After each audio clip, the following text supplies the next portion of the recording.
first off, we have a very good friend of mine. He filmed the first course that we released on the World Music Method. So, all the way from Congo, Mr. Niwel Tsumbu. How are you? Hello, how are you? Very good, sir. So, Can you hear me fine, yeah? yeah, that sounds good. That All good. sounds good. So, yeah, first off, Neil, how did you come to start off playing the guitar? Well, my brother was a guitarist. They had a band, and so the guitar was always around. Um, Actually, even before that, my cousin also had a guitar. I never even looked at it. I don't remember even touching it. But I do remember having a fascination. Whenever I saw like the electric guitar, just the way they looked, like in the church, I would look at it just like in fascination. But then my brother then used to leave guitar, and one day I just asked him, "Can you teach me something?" And that was it. I never stopped. What was the first thing that he taught you? Yeah, I remember very well. I remember very well because it's a seven line from Ale Makaba. Um,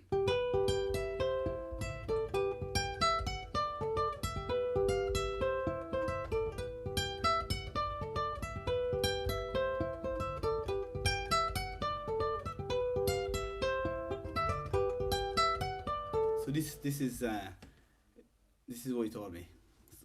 That sounds quite complex for a first guitar part.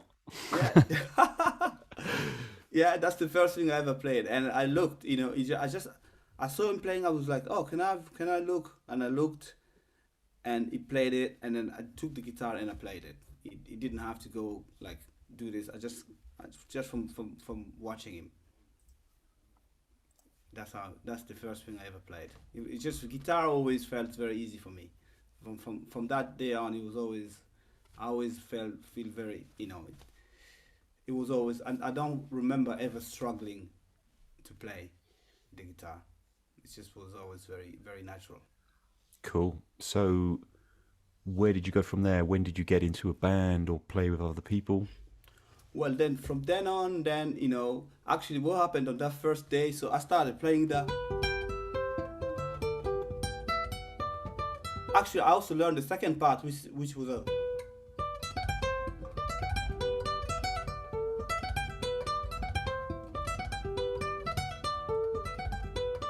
So it goes.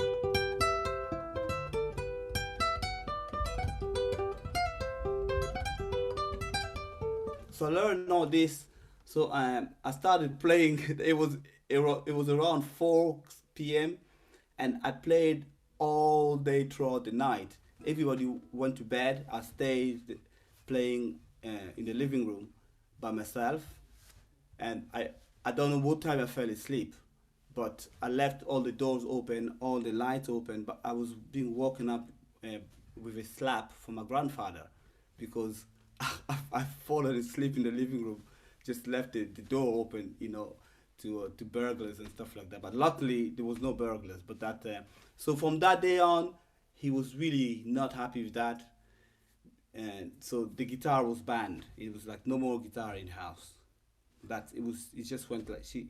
So but obviously I didn't stop. I I met a friend of mine who's actually he we were the same age, but he was allowed to play guitar, for it is by his parents, and he had the guitar. So after school, I would sneak out of the house. I'd go into their house and play guitar. So that's how I played. So I did that for a whole 1 year like that. But what was amazing about that is, so after I learned that, after learn that, I didn't learn anything from anybody else. I just started creating, and so created a lot of lines, and one of them was, uh,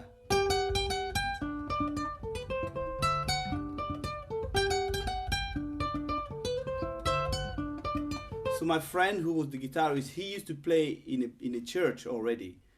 So he would learn all these sevens, all these lines that I was playing, and he would go play them in the church. So I did that for a whole year, just playing, creating like that, and then he met a guy. One day I said to him, "Man, I'm tired of just creating these things. I want to learn something bigger." That's exactly what I said, and he said to me, actually, few weeks later, he comes back to me saying, "Man, I've actually met somebody who plays really big things. You're gonna like him."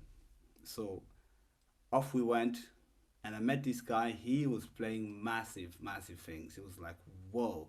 He was into souk. He was a great soukous player and rumba, 10 years older than me. So he was a perfect bridge because he knew a lot of the older stuff, and because I was growing up in the 90s, the famous band was Wenye Musica. So young people like us were interested in their music. So when I met him, he was already a good soukous and rumba guitar player, and he was getting into jazz. He was learning jazz. So he was meeting his friend in the morning, learn jazz, then comes back home. So I started going to his house after school. He would teach me,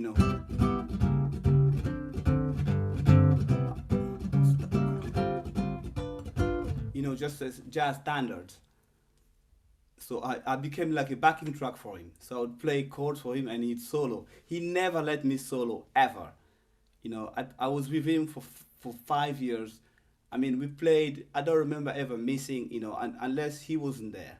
I always went and I would always play chords for him. He never let me solo. So I became his rhythm guitarist. Also he would take me to his band because what happened was I got good very quickly. And like I remember.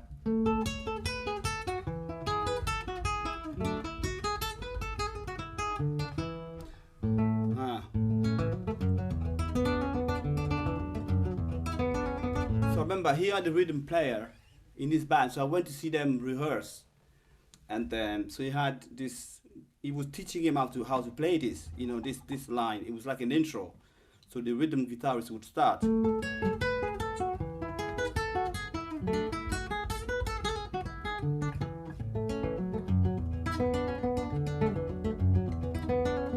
and they spent like a whole hour. The guy couldn't get it, he couldn't get it at all. So I was like, "So can I try?" And I just went straight like that. I just looked and I played. So the guy lost his job. So from then on, he started taking me to anywhere that he had like a band where he needed a rhythm guitar player. I'd go for. He'd take me, and that really was the best, the most creative, absolutely period of my life. It's the most.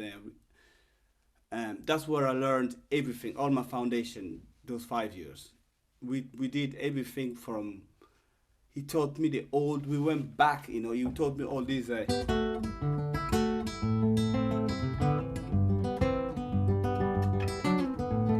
This kind of style. This will be old, even that. Young people of my age wouldn't play like that. Those kind of things. And then we also got into a lot of traditional music.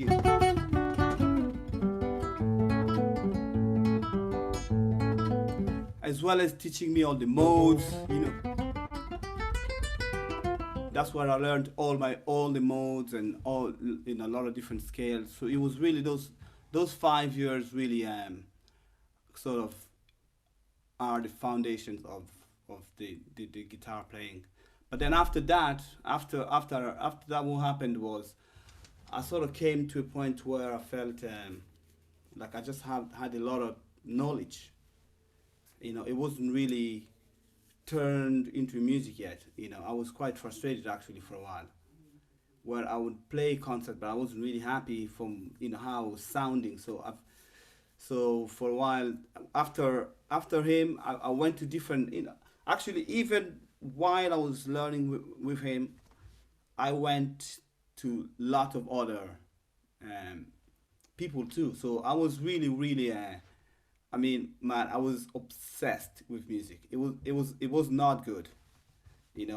I when I think about it today, I look at my parents, I feel sorry for them, because I was so lost. For them, I was the last kid.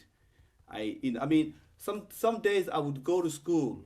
I'd wake up. I'm going to school, and I'm like really forcing myself to go to school. And I would come to school. I would be like just like 10 meters from school. I'll just take left, and then go watch a jazz band rehearse for the whole day. Then after that, go back home. And like school, like I totally forgot about everything. Nothing mattered, only music. So in that period, that's where I started seeing all this jazz band, and I learned a lot because they were even all older people. They were in their 60s, and they told me stuff like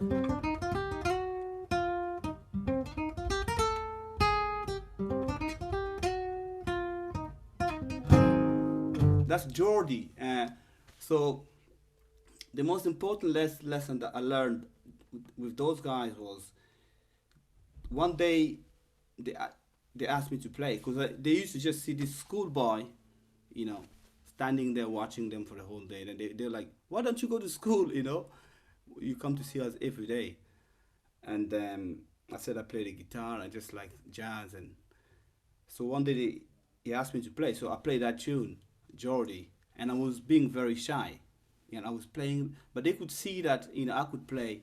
But then Vietoni was his name. He spoke with like very whiskey voice, kind of, like Miles Davis type of voice. He grabs me there in the hands. He goes, hey, when you play, you have to play. People have to notice there's something different in the room. That's what he told me. He really looked me in the eyes. And that lesson really stayed with me. Just things like that. I just around Kinshasa, I went to so many different masters of a lot of different traditional music. If I heard there was any sort of traditional musician who lives, somewhere, because especially traditional, when I go into traditional music, it's difficult to find those real proper traditional players. Usually they're just some, very old man living not in a very, good sort of conditions. So I would go find all these people to learn, start to learn.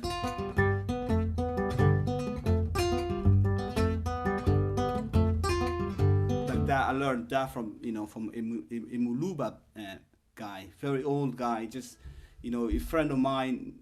I happened to know him, and I go there, you know.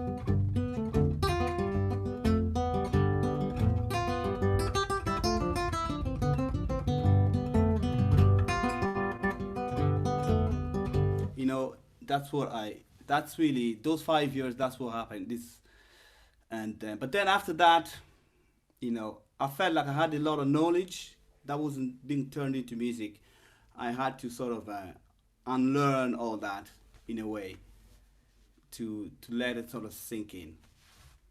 So I think that's what I am still doing.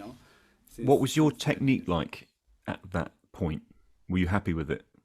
No, that's it. That's what. As I say, I wasn't happy with the technique, because as much as music we learned, all these different styles that we got into, and we didn't really do technique. But he was always adamant on fingering. Like he was really always, like the thirds when he was teaching me thirds, like I play thirds very exact like that, like that. A lot of people would do like that, like that, thirds. But he was like, no, not like that. He always wanted me to do it with 2 fingers, like that. So I always do, because that gives you, because like this, you're in this position. If I want to go, you have to do 2 moves, but like that, just 1 move. So he told me all this efficient way of moving, See, I'm not moving much.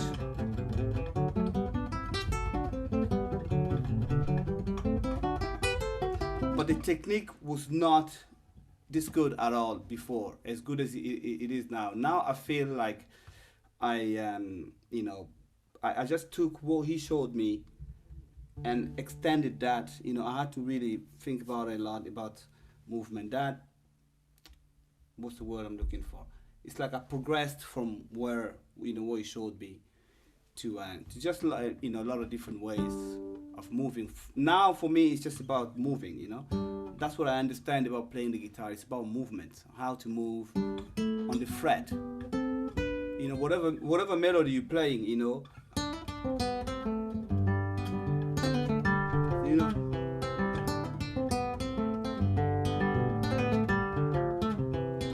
this all that. It really depends on the movement of the body. You know.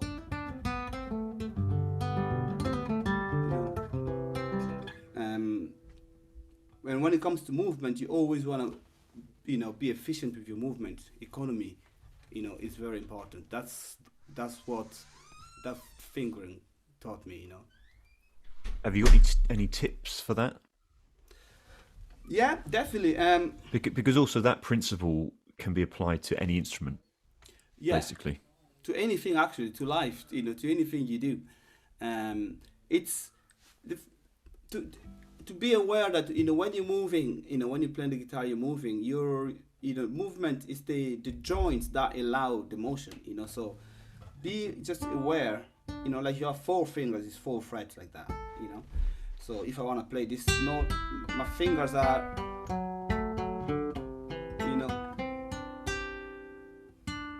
try to move,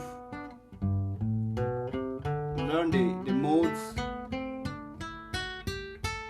and especially the pinky. The pinky is incredibly important. What I think about it is it depends on your desire, But if you really truly want to find the amazing mechanism of your hand, you have to work a lot on your pinky. Your pinky, especially among guitarists, people say, people don't even use the pinky. A lot of people don't use the pinky. It's actually only guitars, because if you look at saxophone player, piano players, all these other guys, harp player, they all use their pinkies. I don't know what happened with guitarists that you get this sort of just, but really get used to your pinky, because it's when you have a grip, when you're gripping something, it's your pinky that grips. So it's actually a very, very important part of your hand. And so learn the modes like that. With your pinky, use them. And as you can see my hand, I'm playing, every fret, the finger. I'm not doing a lot of movement to go, it's small movements just on the joints. You get to do that by using your joints.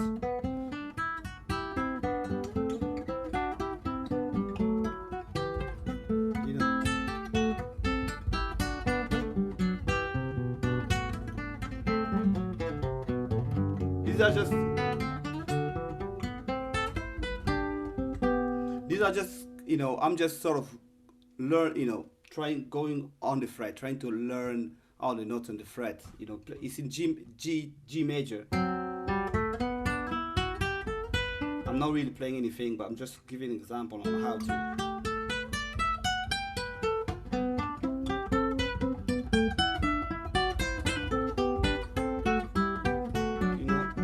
Move efficiently. That's what I always, say to people. Learn to move with your joints.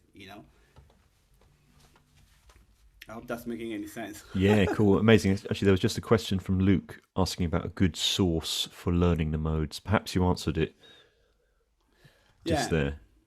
The modes, this another good thing about the modes is ever since I learned the modes, I remember it took me exactly three weeks to learn the modes. And ever since I learned the mode, what I learned was like, I didn't just learn the notes, but I learned the sort of the map of the guitar. So when you're learning the modes, don't just think I'm learning the notes. Think of it as you're mapping out the guitar. Because the thing about the guitar is you've got the same notes repeat in different parts. That's E, the same E, the same E, the same E, the same E. Could you summarize what you did in those 3 weeks? If you say you learnt the modes in just 3 weeks, what did you do? Yeah, I learned, the modes, just the way you would learn. I went, I union. So okay, that's a good question. What I would do, I would start with, the middle finger first, which gives me this, the standard mode, and then I'll play the same mode starting with the index finger, which gives me more like 3 notes per string. It's sort of a different, because as I'm saying, for me this is like a different direction to get to the same point. So if I play the same mode starting with the middle finger, I take this direction, which is. But if I play the same thing with starting with the index finger, it's a different route. See, that's how I started seeing it. That's how I was learning the mode. It was more a route to move around the guitar, not just learning the notes. And so I would learn that, and I'll do that with the, with the ring finger. It gives you this open strings. Again, it's a different route, the exact same note, but you're taking 3 different routes and different sound, because they all sound a little bit different. And there's a millions of ways you can actually learn this same thing, Yeah. How does it go? Ah.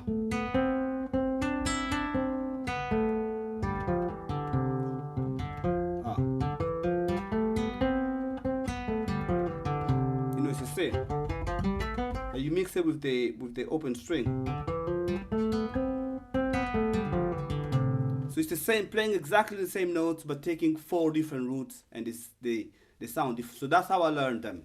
And I would finish with the Ionian. I'll do the, Dorian. And again, I would do the same thing. I would learn them in different routes, starting with the middle finger, it gives you this. And, starting with this, the pinky would give you this route. So I would, and everywhere.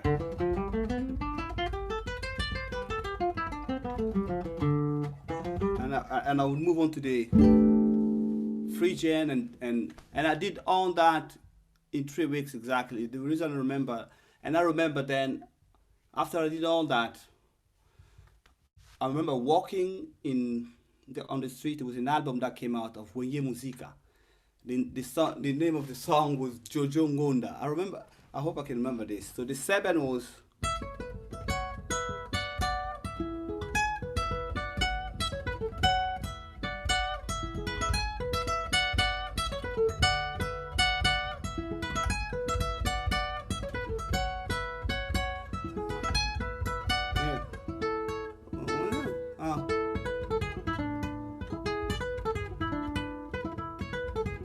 So this 7 came on as I was walking.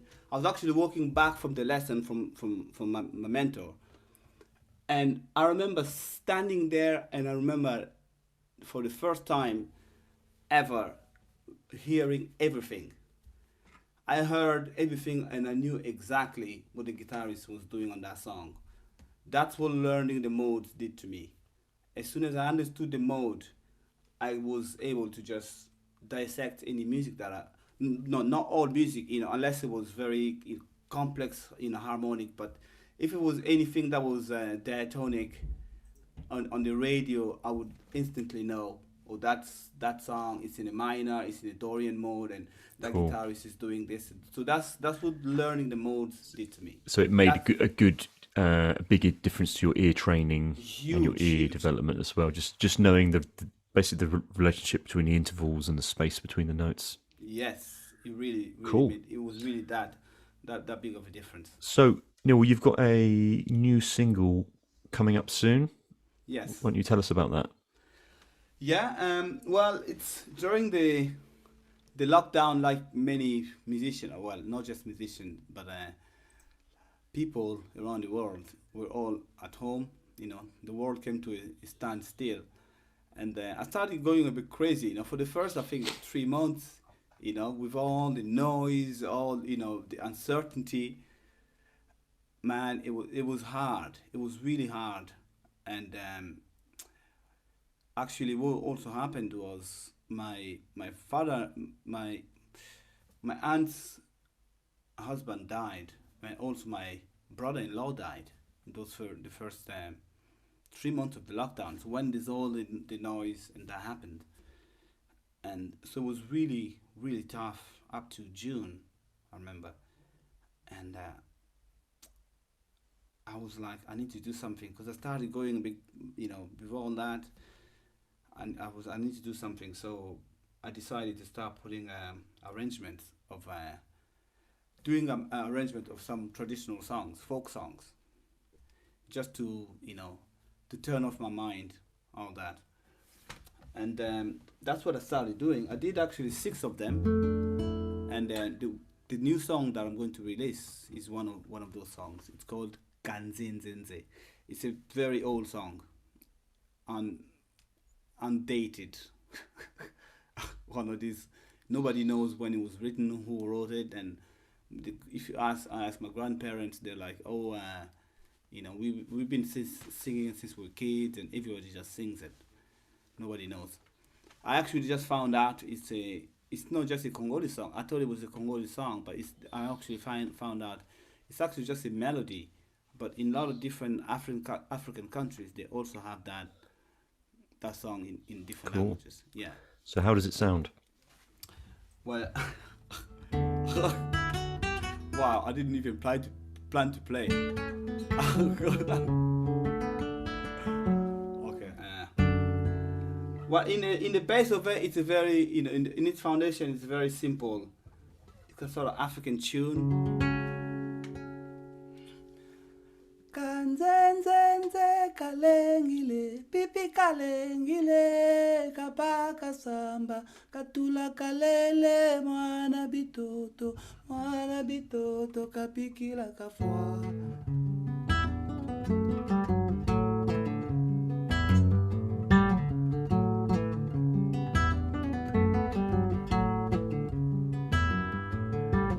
Kanzenzenze kalengile, pipi kalengile, kapaka samba, katula kalele, mwana bitoto, kapikila kafwa.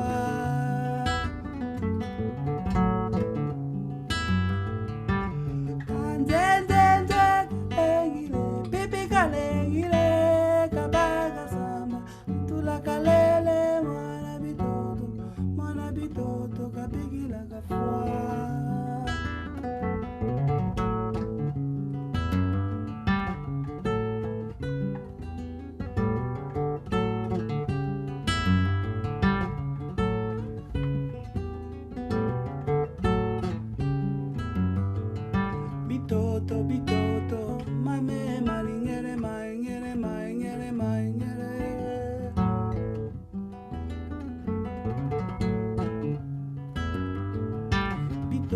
Bitoto, mame malingere, maingere, maingere, maingere.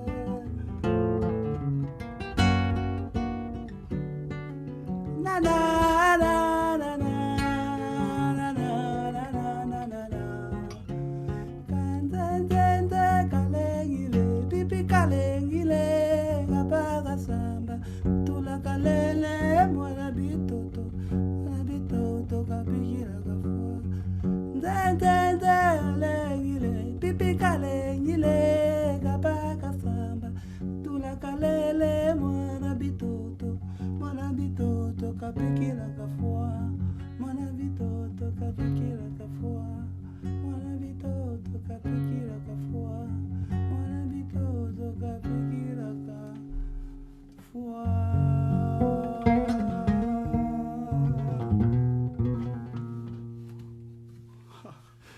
Amazing. Thank you very much, Niwel.